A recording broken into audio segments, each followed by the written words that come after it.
As I mentioned here, I wanted to use glass ceiling. I had glass ceiling in my book, and I got the publisher looked at it. You can't say glass ceiling. You can't say glass ceiling. I guess it's something about the women's movement or something years ago. It was something about that I couldn't use it, but I used invisible barrier, visible ceiling. But it's that what I've talked about before is we build the business up and we're doing everything ourselves and we hit that top and we keep trying to do new things. There's only so much of us to go around, so we just can't seem to make progress. By the way, you might say, Scott, you used the metaphor of $1 million business. We do 3 million. I go, good, you just have a different ceiling. We do 5 million, you got a different ceiling, right? It's a different ceiling. You still have to take that next step up. Does that make sense? Elusive success, 7.5% of the businesses reach $1 million. So congratulations if you reached $1 million. I remember hearing that and thinking that's not that great, but evidently that's pretty awesome. So you're already in the top 13%. But only 0.5% of the people reach 5 million. What are your biggest challenges with profitable growth? So I want to make this the first I want to hear from you. Again, this is interactive. I'm not going to sit and do this the whole time. I'm just setting the stage right now. But I want to understand what your challenges are so as I move forward, I can address those. Who wants to go first? Biggest challenge with growing profitably? People. Okay. Hiring people or the quality of people? Quality, okay. What else? Infrastructure, meaning having the systems to be able to control what's going on? Yes. Fair to say? Yes. Are you a multi-store owner? Yes. Okay, good. Who else? You raise your hand? I was just going to say, just over staffing initially for the growth. Yeah, so staffing for sales and growth. So we were at one point, I hired 50 people in a week, right? I hired 50 people in a week. And one of the things I realized as I was growing, when you get confidence in growing, is I always overhired. I got a bigger office than I needed. I hired more people than I needed because I felt like it drove me, because I had a responsibility to my employees to be able to scale the business, right? And that's how I grew it. And I guess you always take a little bit of a risk with that. But probably everybody who has a $3, $4, $5, $20 million businesses will understand if you get to 2 million and want to go to 3 or 4 million, and you hire somebody that's going to run that, a general manager or a COO that has only run a $3 or $5 million business, you're likely going to outgrow them. So if you really have big thoughts, you're going to actually overhire, is my philosophy. Other challenges not mentioned. Regulations, okay. What's the biggest regulation issues, Greg? I'm going to assume that was from somebody in California. Is it? Somebody that left California. Oh, yeah. Yeah, regulations. I didn't see who said that. It was me, John. Oh, okay. Well, I'm building new stores. So Oh, okay. I'm dealing with cities, I'm dealing with inspectors that don't have any clue at all what they're inspecting. It's my model's not buying another shop, my model is building shops. And so I'm dealing with a lot of regulations, not just with my auto shops, but with my restaurants too. So it's, Yeah, one of the barriers to growth for our industry is finding good real estate, because we've been zoned out of a lot of good areas. Oh, yeah. So to have a Walgreens type corner, beautiful shop like Jonathan has, you're fighting municipalities, getting zoning, and we've all heard the story, right? Like, we get turned down, and then all of a sudden a Christian Brothers pops up. Like, how did they do that, right? So there is, and what you're talking about, and building brand new stuff is very labor intensive, very expensive. Yeah, I have the top metal scrap yards in Salt Lake City, and so I understand that really, really well. Any other challenges? Financial challenges? Does that mean like not making profit? No, consumer. They can't afford the repair. Consumer financing, broke people. Yeah, that is a challenge. Yeah. I have one of my businesses is a weight loss, all natural weight loss business. Started it during COVID, and we did 55 million last year, and we now have 100,000 clients, patients, depending upon which office you're in. And so we're at about the $2,000 price point. So it's our number one challenge as well. So, I'm not going to advocate what to do. You all have, I'm sure, different financing sources. Is there financing sources like that are not credit card? You have financing sources? Yeah, we have like companies that will finance the repair, and Yeah. they get a big chunk from them and a big chunk from us, but sometimes it's the only option. Yeah, you have a lot more. You likely have more hard costs. We started doing 3 and 4 pays that we self-financed, just completely scared. Like this is just a bad idea. We have about a 4% default rate is all, and our program lasts over 4 months. But it is a challenge as well. I get it, right? That certainly is a challenge. Well, I think one of the things you're going to hear me say is it's not about in our world today. Again, I keep referring back to AI and ChatGPT, and you get so many different ideas and you want to move really, really quickly. But I think what you'll find is a handful of things that you do properly in a year are going to create greater significance than trying to do too many things at a time. Make sense? And you're an entrepreneur. You're impatient. Congratulations. I'd be worried if you weren't. Well, if we did the math with a lot of us in the room, there's a whole nother shop within our shops, right? So optimizing what we already have, and what I know Brian's talking about, getting other locations, growing through there. Sometimes it's farming, right? It could take years for people to finally make that phone call and say, I'm ready to sell or meet. Sometimes it's hunting. Sometimes, I closed on a shop in 5 days, but other people, 2-3 years of nurturing and getting that person ready to sell. So that definitely, if you're trying to grow through acquisition, has that challenge. And like what Jonathan said, if you're trying to build new buildings, that's a whole nother challenge, right? You have all that capital sitting for years trying to get the building up, and then day one, you hope you have a customer. Yeah, great. So what I didn't hear was marketing, new customers, car count, making sure we're consistently maximizing the transactional value ethically of our customers, getting our customers to return, getting referrals, getting people to come back more often, increasing we have a problem with increasing our customer service. I'm not hearing any of those kind of practical things. Is that something that you don't have, or show of hands of how many people have those issues? Okay, excellent. All right, so we're going to talk about unlocking hypergrowth. What I'm going to do right now is go through a real quick model. I'll do this in about 5 or 6 or 7 minutes. Please don't get wrapped up in the numbers. We'll do this later. I just want to give you an idea of where we're headed, right? So, before I do that, there's another slide. I don't know, a different order. So, what hypergrowth means? This actually should have done this earlier. So this is really important. And I love Fernando. Fernando has some really, really great touch points on this. But I want to talk about, I don't want anybody in this room to eliminate themselves. So hypergrowth is not about being Google. It's not ChatGPT. Are they hypergrowth? They're probably, turbo hypergrowth, right? Those in the room are going to have different goals. You're going to have different desires. And some of you are going to want to be growing your businesses, and some of you may actually be happy with where you're at. So hypergrowth is more of a metaphor. It's not about chaos or luck. It's about controlled expansion.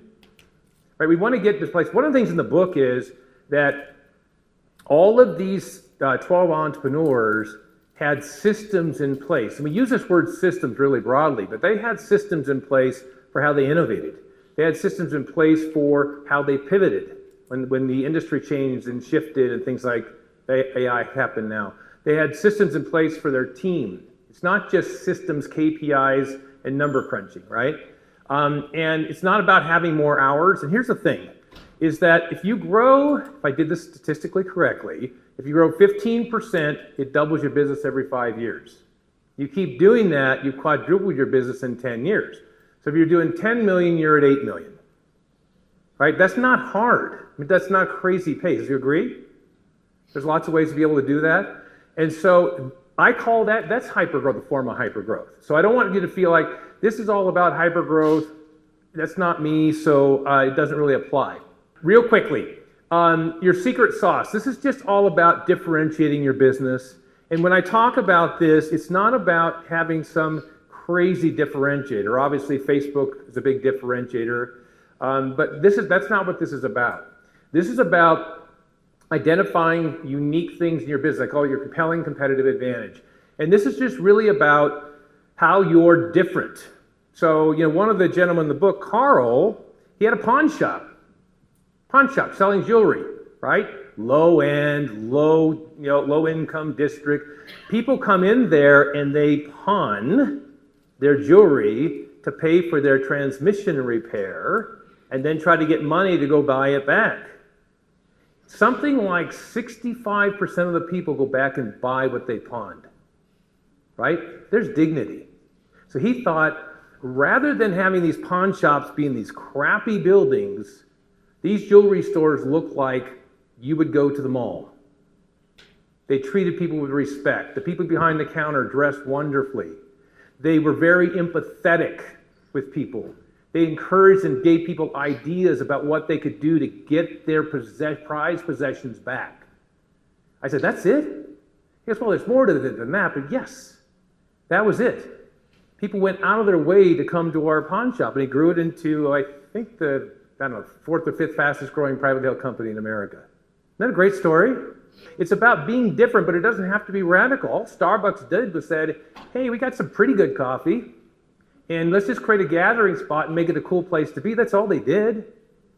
Right? Their coffee's not better than most people, and their sandwiches aren't that good. My kids told me we're all in this natural stuff. They go, oh, it's got all these chemicals in it. I go, okay, well. The power of pivoting. But the power of pivoting is when things change, which now they change all the time, right? You get a new competitor. You got to maybe change your messaging, change your pricing, change your offer, right? You have something called AI come into play, and you're a call center business. I'm going to tell you what right now, you better pivot, and you better pivot quick. The wonderful thing about this group is you're not AI proof, but you're pretty AI proof, right? You're pretty AI proof. You know, I have another business I just got done Friday, closing out on a roll-up that I'm working on, and it's with medical practices. There's 38 medical practices, and we're joining this big conglomerate for employer health to drive down the cost of healthcare. And and so these businesses are now looking to be able to sell, and they're in an industry where telehealth is moving really, really quickly. So you have to have a telehealth component, because in the future, you're going to go, I got a sore throat really bad. And they go, give me your phone. They take your phone. You don't go to the office. You call the office, your doctor's office. They take a picture of your throat. AI bot goes, asks you a couple questions, says, well, it doesn't look like you have strep throat. You're good, but I'll call you tomorrow. And it's just going to take the whole thing. It's going to call up, set the appointment, tell you what your deductible is. So I said to all of them, in the roll-up that we're doing, the reason it's so valuable, and the reason guys like Amazon and Apple are potential buyers, is because we are physical, right? So congratulate yourself. Seriously, let's do a cheer. Get a little energy going in the room. Let's go. You're physical, which means that, AI is not going to fix the car, right? It may make it better in the future, but, you're physical, as they are physical. So it's a real important thing, but you've got to be able to learn to pivot, because if you're not that, things are moving really, really quickly. How often do you have to pivot? It just depends on what happens. So understanding this is really important. A systematic machine, we're going to talk about this a lot. It's not just about having systems. It's really about having a process and best practices for everything you do in your business. Now, I want to be clear. I am not talking about what E-Myth teaches, because I don't agree with it. E-Myth has you start and you systemize everything, and that's called a lot of work, right? You get things in place, you test them, you tweak them, they're now in place, and you want to make sure you have systems. So if you've got a process for how your estimates are handled and how somebody converts that to an actual, service, right, versus having a zero ticket, there's a process in place. If you've taught it to your advisors, that's great, but if they're not doing it consistently, you don't have a system. We're going to talk about that. It's because it's very impactful. A synergistic team. I use synergistic because it's not just about having the right people on the bus. And, it's not about having the right people on the bus. It's not about having the biggest payroll. I probably upset the East Coast people, maybe. But it's about making sure you have synergy. You're better off, if you're a professional team, you're better, or a college team, or high school. I played high school basketball. You're better off having not just the best players, but everybody working in sync, right?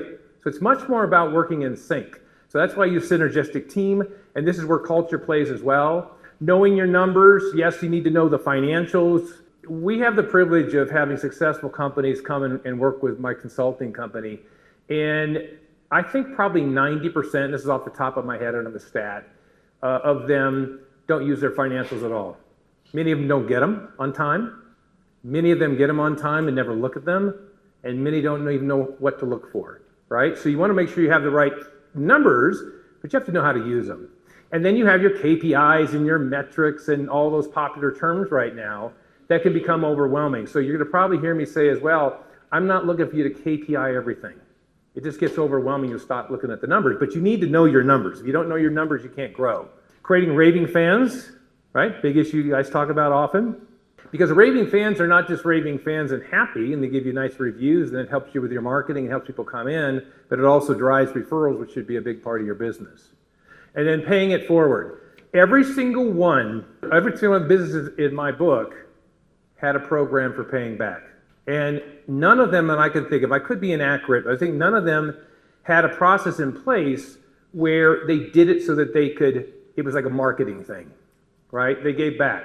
But they got there, go back to the team, they got their team engaged in the process and it felt purposeful for them, right? So it's something you might want to think about as well. All right.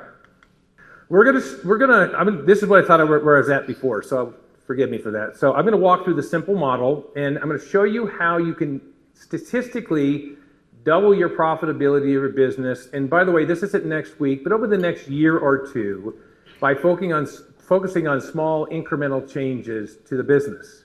Because here's the thing, implementing something new is hard, would you agree? Right? It's difficult to do. It's difficult for your employees to do, and there's risk to it. I'm not saying you shouldn't do it. It just has risk. But I think there's an opportunity to focus on what we're already doing right now and make tweaks and improvements that are easy, fun, produce almost immediate results, have almost zero downside risk, and can transform your business.